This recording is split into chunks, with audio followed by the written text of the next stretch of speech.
Hey, it's the Ray Rican, and I'm going to talk about New York City Mayor Eric Adams because today he just told New Yorkers, "Rich lives matter, but you peasants, you guys don't matter."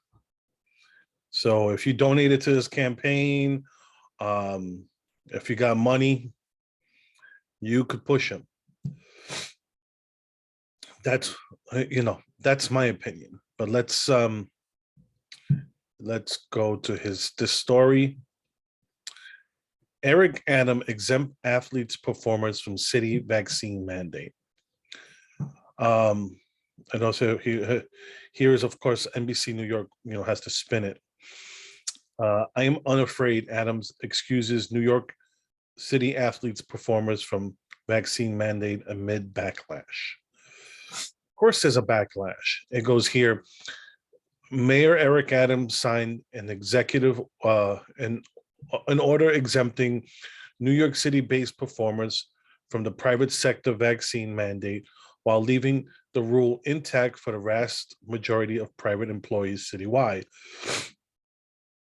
Reports of the plan drew immediate backlash, with many calling it unfair that New York City's workers remain suspended without pay while millionaire pros and entertainers may go about may be about to get a pass. Sorry, my allergies are killing me today. Given the widespread protests and sick calls over the mandate when Adams' predecessor introduced it in late December, his anticipated move begs the question of whether disruptions could happen again. Here's the thing. You shouldn't have to get a shot. Government shouldn't be able to mandate a shot in order for you to work. Period. The government shouldn't, So this, kudos for him for getting partly there, but finish the job. Just end the mandate. Okay, you're not following the science. You're following the polls. You're following the money, because that's what they kept. This is what pisses me off when it comes to what's going on with this. They say they follow the science, and it's not true. They don't follow the science. They enjoy the power. And if this doesn't show you that they enjoy the power, this is a great example, because here's a case that who has more power? The people who donate to Eric Adams' campaign. Meaning, I'm a Mets fan, and Steve Cohen donated like $1.5 million to Eric Adams' campaign. So money talks.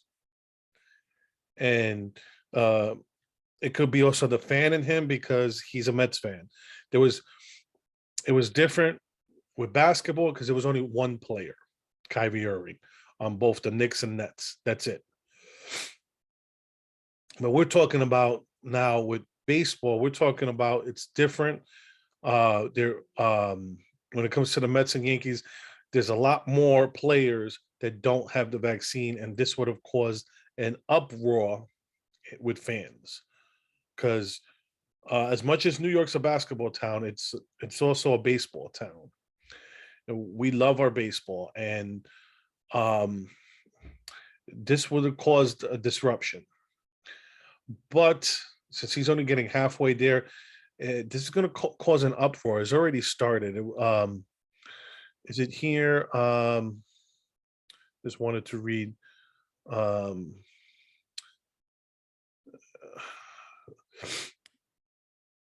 It goes here. Just 2 days ago, Adams said he had no plans to reevaluate the private sector mandate just yet, calling the workplace an important. Oh my God, my allergies and my important environment. He said he was following the science, and that baseball and basketball would have to wait. Called out about that on Thursday, the mayor said 2 days is still a wait. Nothing changed in 2 days. The science didn't change in 2 days. That's the whole thing. It goes, the news of Adams' intentions drew immediate backlash as it developed late Wednesday, with many calling it unfair that city workers, many of whom worked through the pandemic, when there was no vaccine available, remain suspended without pay for refusing the doses while millionaire performers get a pass. The city suspended numerous public employees, about 1,500 of them, for refusing to get vaccinated, including public servants like firefighters and sanitation workers. All employers are supposed to bar unvaccinated workers from being in shared workplaces, Adams said Thursday. He has no plans now to rehire them. Staten Island Councilman Joe Borelli called the decision appalling. We're firing our own employees, but allowing exemptions to the fancy ones. What's the rationale for exempting basketball players from the city private sector vaccine mandate, but not the ushers or the janitors in the arena?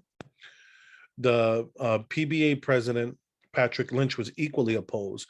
We've been suing the city for months over its arbitrary and capricious vaccine mandate. This is exactly what we're talking about. If the mandate isn't necessary for famous people, then it's not necessary for the cops who are protecting our city in the middle of a crime crisis. These are people who worked without a vaccine during the worst of it. And now, when the majority of the people are vaccinated, we don't need to be at 100% in order for it to be effective. But that's what they're pushing. And the only way, like the hospital I go to, they said, we're proud to be 100% vaccinated. And I'm like, yeah, that's because you fired the people who didn't want it, or you forced them to quit. That's what's going on. So,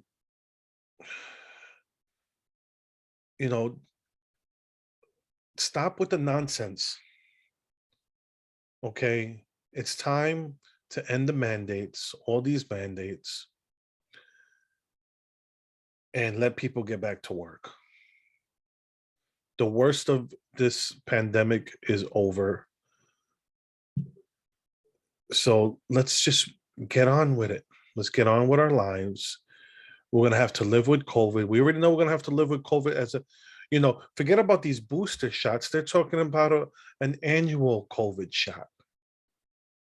So let people decide what they want to do. Let them assess the risk and see if they want to take these shots. Just like with the flu shot. The government's not mandating a flu shot for everybody to take it.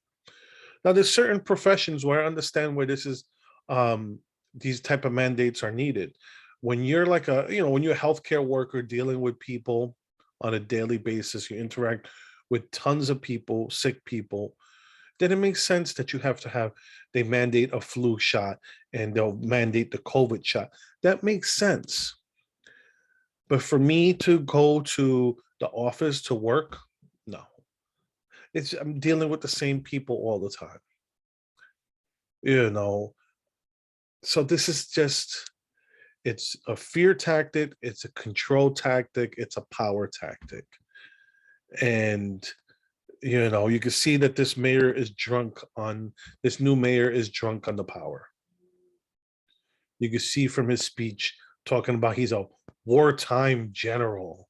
Like, get the out of here with that nonsense. You're just, what? Really, COVID's not your war. You have a big time crime problem in New York City that you need to take care of and not worry about this. COVID's not your number one problem to worry about. It's the crime that's going on. I agree with you about this is going to help the economy, but what'll help the economy is hiring back those 1,500 people that go to work, pay to get on public transportation, pay restaurants for food, go to and do activities that collect taxes for New York City's coffers. But if you're suspending them, if they're unemployed, they're getting nothing for it. Rehire these people. Let them have their dignity and stop with this nonsense of how you're forcing a decision on people that majority of people already took it. Leave these people alone. You're talking about someone, well, I got vaccinated, but I'm not boosted, and I have no intentions to. I caught COVID. I recovered from COVID. It is what it is. So, I would take this stuff seriously, these mandates seriously, if they, like, normal would include natural infection. But they don't do. They do that in other countries. For some reason, in our country, we're not. So, anyways, I'm gonna leave it there. I'm the Rican. I'm gonna keep it short today. I'm not feeling too great. Allergies is oof. Been sneezing up a storm in my eyes. Ooh, I'm burning. So, uh, spring is in the air, and for us who suffer from allergies, it sucks. Um, so, anyways, follow me here on YouTube and Rumble. Please like and subscribe to my channels, and interact with me on social media. I've gotten a lot of feedback, a lot of comments lately, and some people reach out to me on social media. So it's going to be cool being able to collaborate with more people like I did on Monday, um, going down the line. So, anyways, that being said, have a good one.